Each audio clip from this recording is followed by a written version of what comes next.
How do you stay up to date, Bob, in terms of like, okay, what's the latest trends in terms of technology? I imagine that it's not only the technology for the finance team that you have to follow. You have to follow all the technology across the board. How do you stay up to date with the latest technology? Is it news, business school? How Yeah, you do? yeah.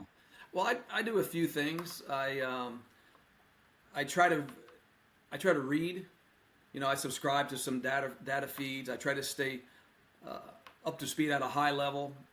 From certain data sources. You have to watch out for information overload, but you have to be somewhat selective on quality.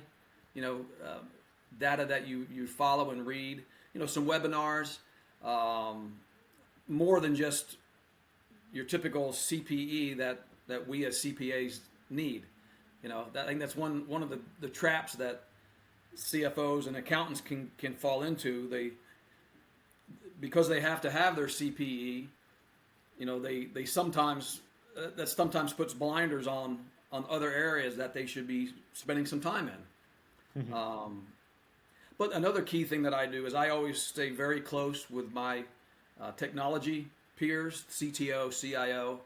Um, you know, I can quickly get up the learning curve you know by having lunch and finding out what do they see around the corner, what are they working on, you Yeah. know how is the tech stack changing, what is that roadmap looking like. So that's always a good way to stay in touch.